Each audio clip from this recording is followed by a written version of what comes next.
that have needs for storage, and that is something that needs to be capitalized on. Now looking at the secondary problem, your revenue growth is shrinking. So from 2017 to 2018, that 20% growth was very good.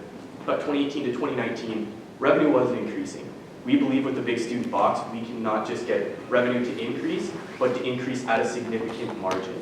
And now, this secondary problem can be split up into 3 different parts. Students. I've talked a little bit about students, but are they even viable? Before we even get into the presentation, I'm saying yes. There are tons of students, and it would be incorrect to assume that students don't have enough belongings that they do not need to be stored. Students have things that they want to be stored, and if they are from out of town, they need to choose an area that works best for them for storage. Now also, how to reach students. Being able to reach a student on campus, who lives on campus, would be much easier to reach than a student who lives off campus. The student living on campus, they don't just live on campus, they eat there, they study there, they hang out with their friends. So anything with a marketing strategy on campus needs to be the cornerstone to make sure that this is successful. The students on campus know about these solutions.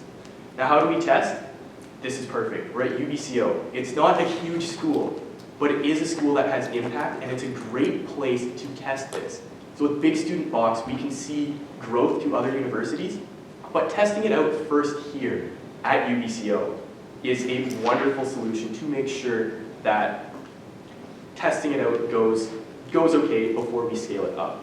Now, moving on into an external analysis, we need to look at who's paying for this storage.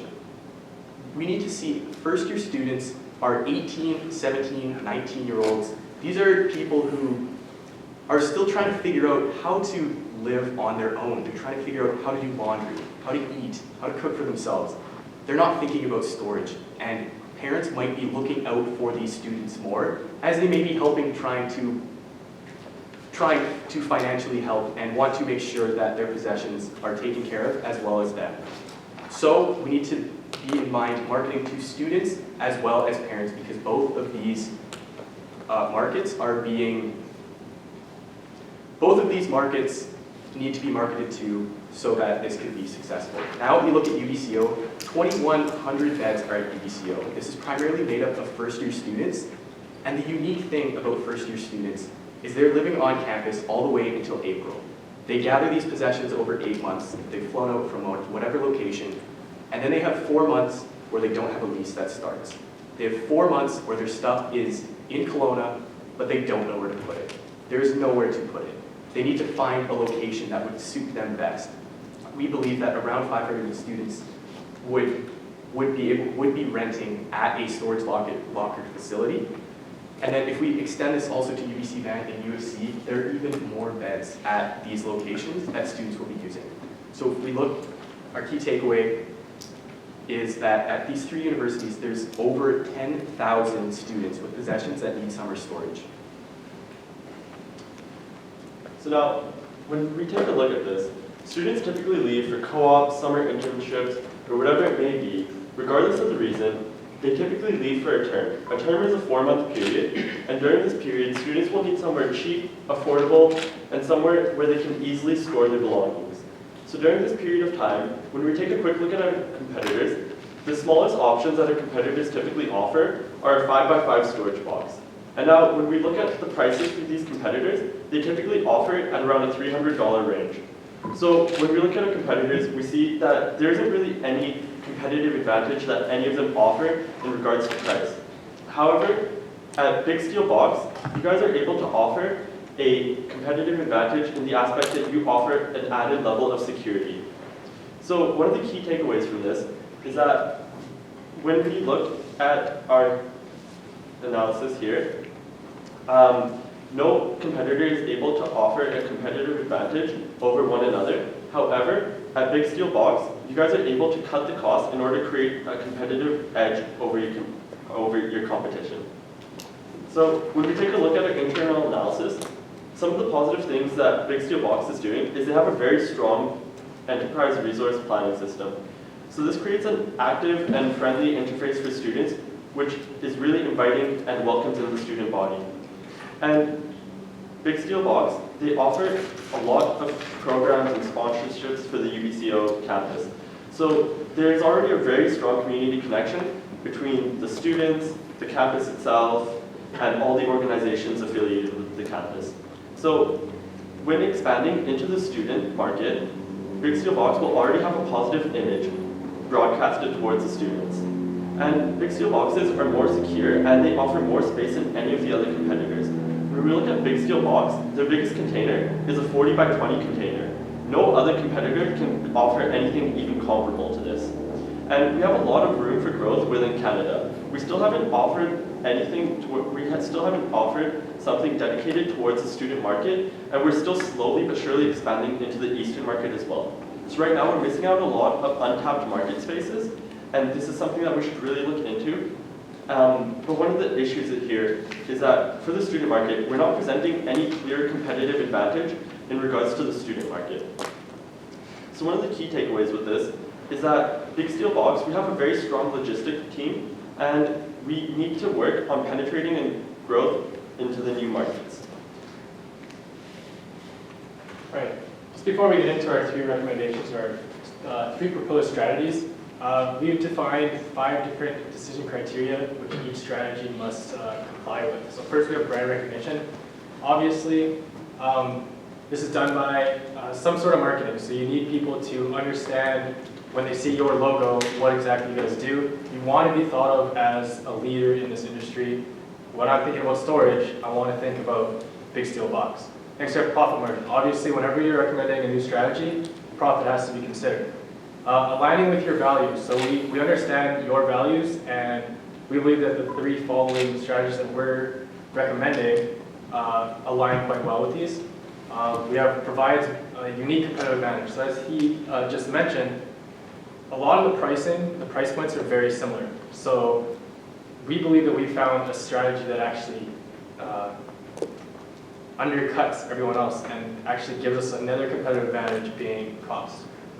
Finally, scalability. The option that we've chosen, it's something that really has a potential for growth, not something that you're seeing as a small project. Here's a little bit of revenue, a little bit of income, and a story. This is something that we're going to test, as Eric mentioned in the opening.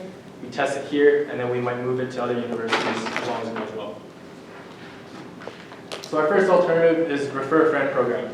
Now, hope you guys understand how a Refer a Friend program works. It's very generic. It's just, say, for example, if Eric was an existing customer of yours, and he came to me because I'm looking for storage. He said, you guys should, or you should go to Big Steel Box and bring them your business. I would now have a place that I trust, and Eric would potentially get maybe a free month or a discount code or something of that nature. Unfortunately, word of mouth marketing can often be very annoying to potential customers. Let's say, for example, I'm not actually looking for storage, and Eric keeps prodding me because he wants his free month of rent. I'm going to get quite annoyed, and that can in turn look bad on you guys. There's a potential to lose money as well. If this is extremely well run, you can actually end up, although gaining more customers, you might end up losing revenue from your existing customers. It's also not very consistent, and it's very difficult to monitor. Next, we have our Academy Hill project. Now, the idea here is to simply have a permanent or semi-permanent large steel box container that rests up on Academy Hill. Are you guys all familiar with kind of demographic up there? So it's there's lots of students up there, and similar to on campus, they're there for most likely 8 months and gone for the summer. So they need somewhere to put all their stuff. However, this is, I'm just going to highlight the main 3 just because of time restrictions. It's extremely expensive because you're going to have to broker a deal with whoever owns the land up there. You're also going to have to, with that deal, try to convince them that this is going to bring them profit instead of them just developing their land as they're doing currently. There's also very limited space. Again, it goes back to the development, and it's not scalable, and this is something we really wanted to focus on and really use in our next recommendation. So finally, Big Student Box. This is the one we're going with. We're going to try to partner with UBCO, or we recommend that you partner with UBCO and the SUO, which is the Students' Union. Basically, we want to make a move in and move out period for students, especially first years on campus, a lot easier and a lot more efficient. The current strategy is kind of just chickens running around with their head cut off. It's students, their parents, their families, whatever it may be, taxis, coming in, grabbing their stuff, moving it out. Same thing when you get back. Come in, move everything back, you're out. We would offer UBCO the opportunity to really smooth out this process. How we would do this, we suggest offering a large steel container, one of the 20 feet containers, and a base package. Rent out space of 24 cubic feet per customer at about $150 per customer. This is going to cover one entire summer semester, which is assumed that is the period they're gone. That's going to get roughly 40 students per box, give or take. If they add more, they're going to pay more. We also want to have a big steel box on campus. So just outside here, in between on the main road there that's now closed down, that's a student access. That's where all of our student traffic goes. First years especially are going through that area up to 5-10 times a day. You're going to see this large box, which on the side would depict all of what you're offering. That is just visual advertising. We also want to have the boxes clearly marked, so we would provide each student with 2 2x2 by 4 cardboard boxes as a generic base box. We can add more as well for bicycles, guitars, specialty items at an additional premium cost. So we provide them with 2. They throw their name tag on it with all their information. We throw that into your system. So I'm just going to run through this very quickly. I just want to highlight the major con to this is our liability, but we also think that there is a fairly easy mitigation for this. UBCO will not want to take on the liability of, actually, I missed something. The way that we were actually going to try to swing things was to have the payment done through tuition. So the way that students currently pay is they can opt into healthcare or opt out, same with bus passes. This would be something very similar. So UBCO would try to help us advertise through their tuition at the start of the year and then throughout the year via email, newsletters, social media platforms, what we're offering. However, this is where I tie in the liability issue, is that UBCO is not going to want to take on this liability because what if something happens, what if something goes not the way it's expected. I think that's very easily mitigatable, and we'll get into that later. So now when we look at the recommendations, regardless of what we do, we will be raising brand awareness. This will create a knowledge of our product and our services that we offer. However, when we look at all the different options that we have, when we look at the Academy Hill option, although we are operating in a lower profit margin than in comparison to the big student box option, we are still creating brand recognition. And as students, typically they'll transfer or they'll soon become first-time home buyers. When they use us in the future, we'll be operating at a higher profit margin. As well as with big student box, this aligns with our values as it shows students that we care and we're putting in an initiative and an active effort in order to help them out. And it gives us a competitive advantage. As with big student box, there isn't a lot of competitors that offer a similar product that they could compete with us on. And it is a scalable option.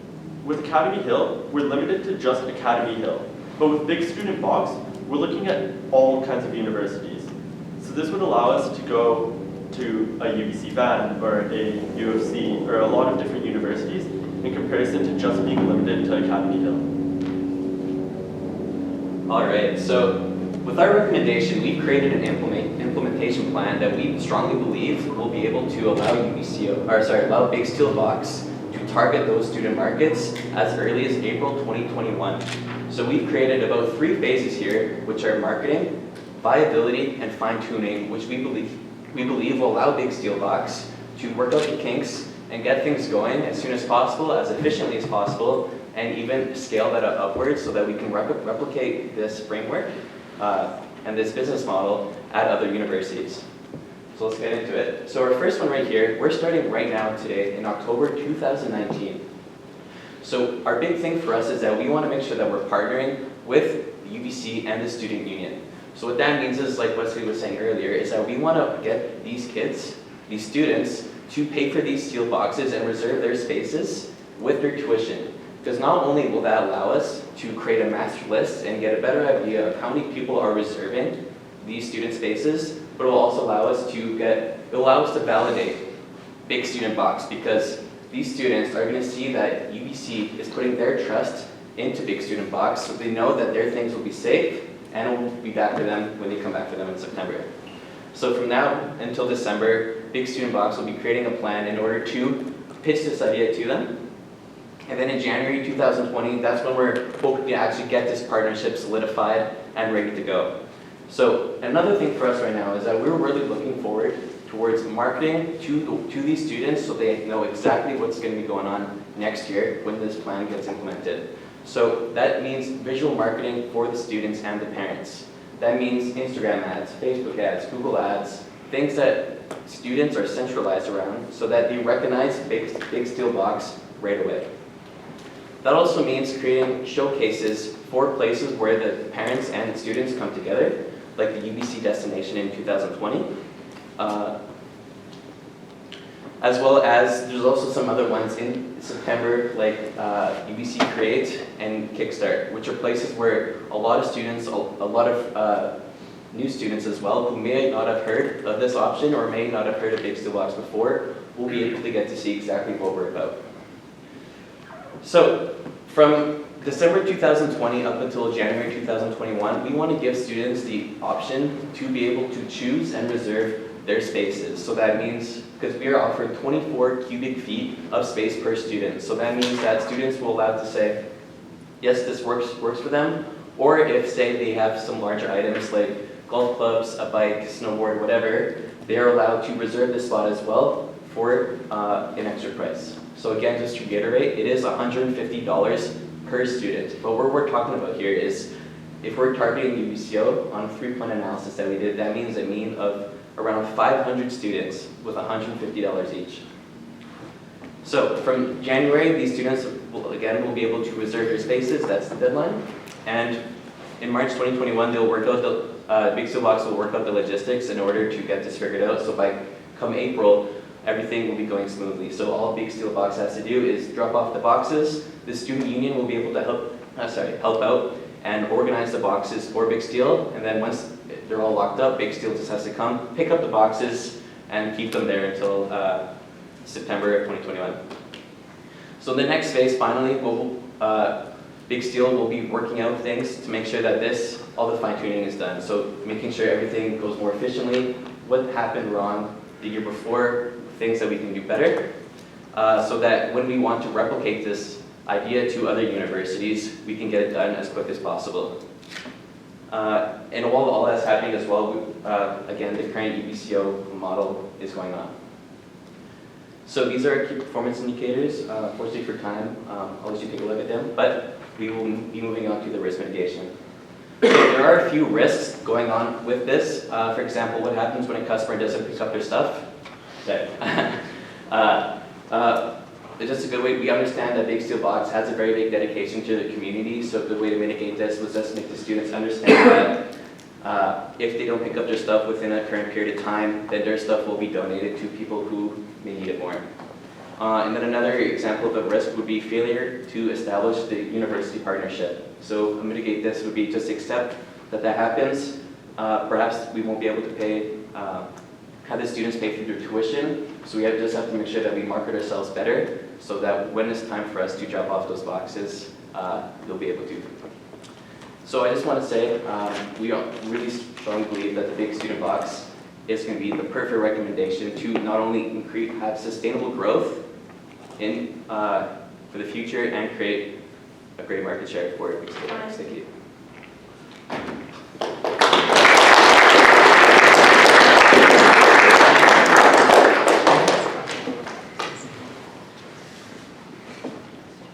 We'll now be moving on to questions. Thank you.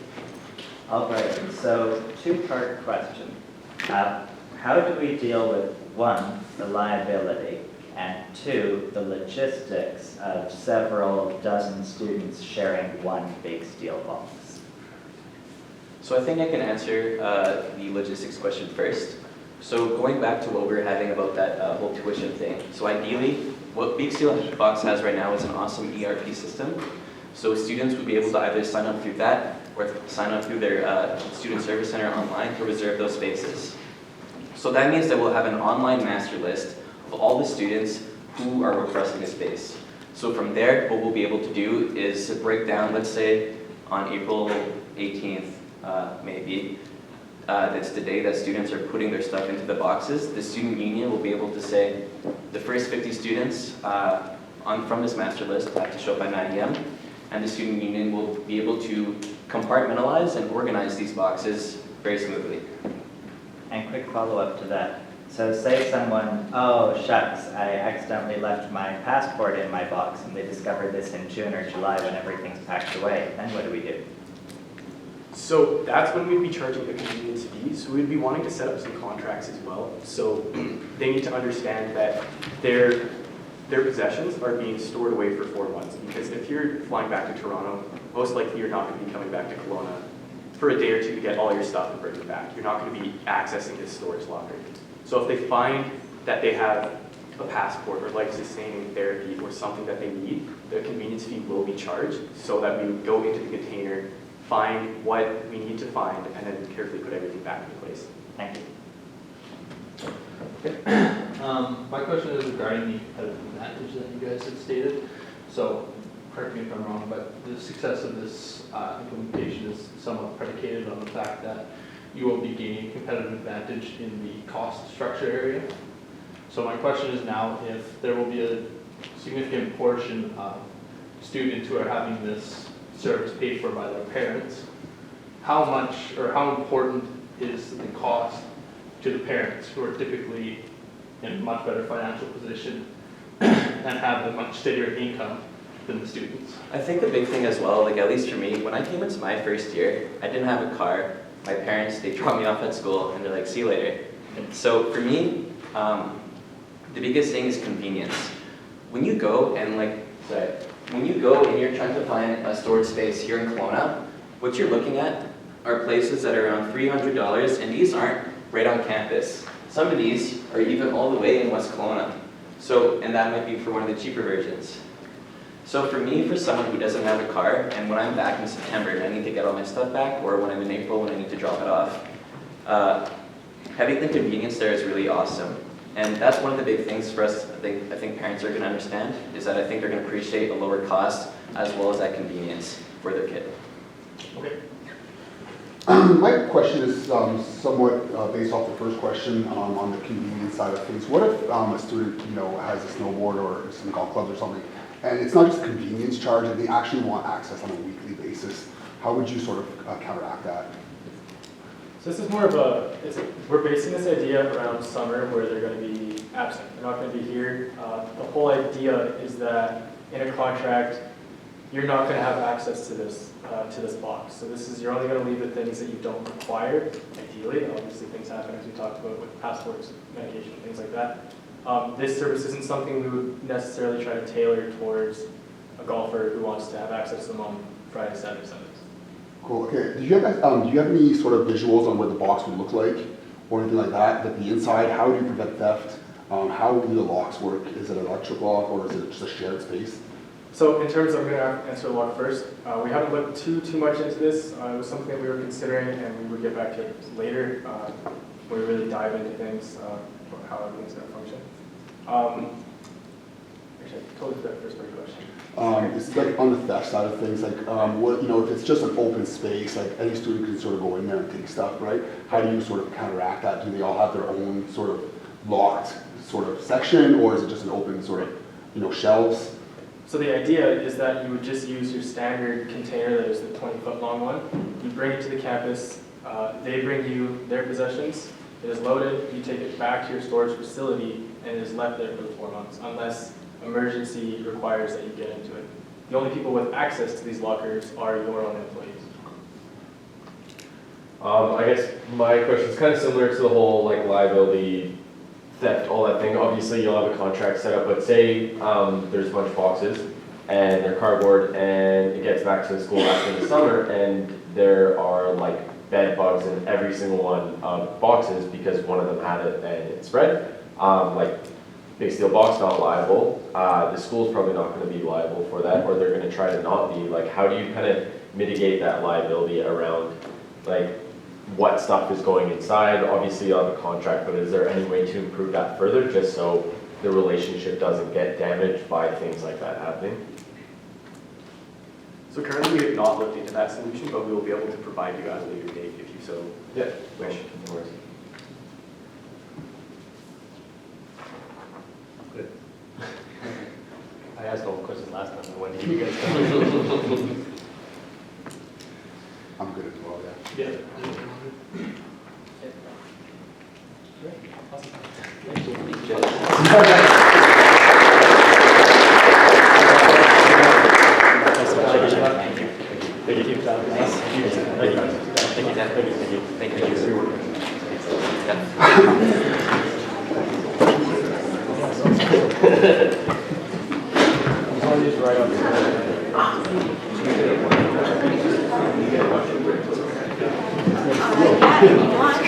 Whenever you guys are ready for the next one, I will bring in the next. Yeah. It's whenever you guys are ready, just I'll ask you to finish, and whenever you're ready, we'll go on the next.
Dude, I was worth here all day. You're not going.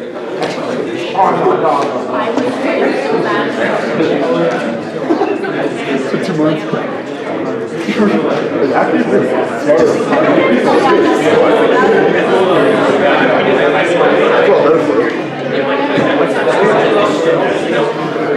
Kind of funny. Can't go out. That's socially. Sometimes.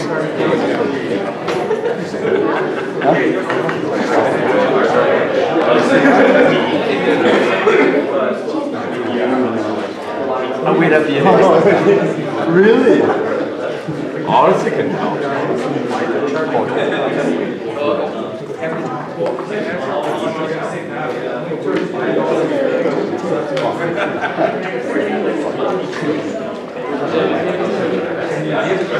This is